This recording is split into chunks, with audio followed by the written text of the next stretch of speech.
Senior Pastor Michael Eady, Pastor Ephraim Eady, President of our Women's Department, Lady Christine Eady, and the entire People's Church family welcome you to join in the auspicious celebration of women during this Women's History Month 2019. This week, we recognize and highlight some of the women who impacted and continue to influence medicine and the healthcare industry. Eleanor Roosevelt once said, "A woman is like a tea bag. You can't tell how strong she is until you put her in hot water."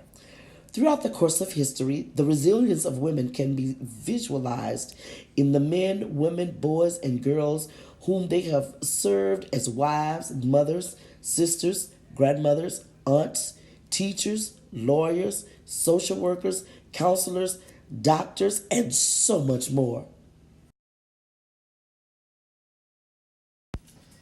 This week, we share information about some of the women who inspired and transformed medicine and the healthcare industry.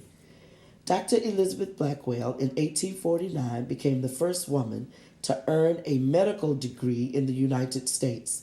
She, along with her sister, Dr. Emily Blackwell and Dr. Marie Zakrzewska, opened the New York Infirmary for Women and Children to extend care to underserved populations while paving the way for generations of women in medicine. Dr. Ann Preston in 1866 became the first female dean of a U.S. based medical school.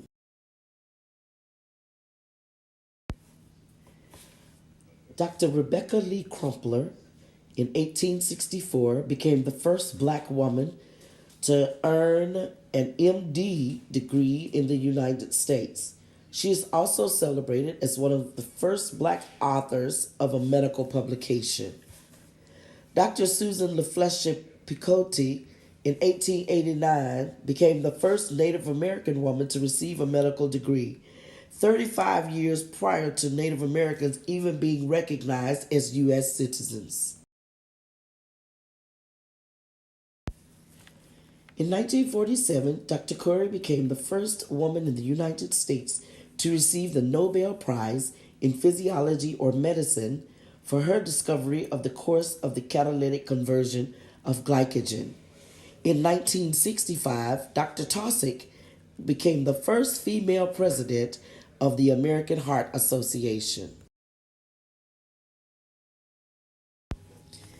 Dr. Patricia Bath was the first woman member of the Jules Steen Eye Institute, the first woman to lead a postgraduate training program in ophthalmology, and the first woman elected to the honorary staff of the UCLA Medical Center.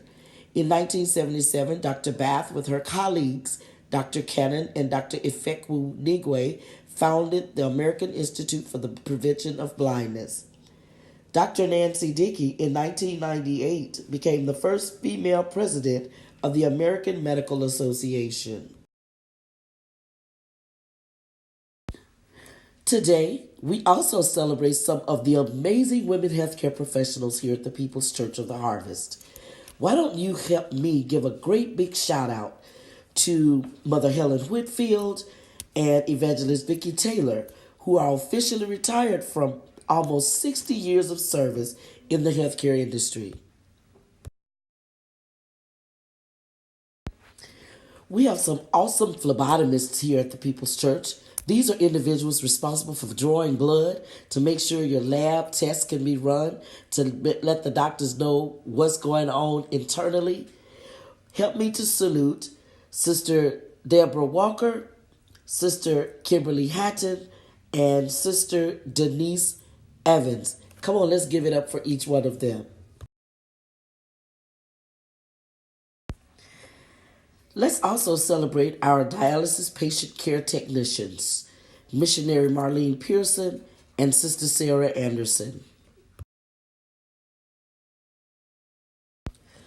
People's Church, we have some phenomenal registered nurses. Let's celebrate Sister Ashanti Wiley with her BSN in nursing, and our own Deputy Chief of Staff, Sister Deborah Tucker. Come on, everybody, let's give it up for these wonderful nurses that we have here at the People's Church of the Harvest Church of God in Christ. Last but not least, we have a family practitioner who has an earned medical degree from SIUE. Her name is Dr. Brenda Jefferson Bird. Come on, let's clap it up for Dr. Bird.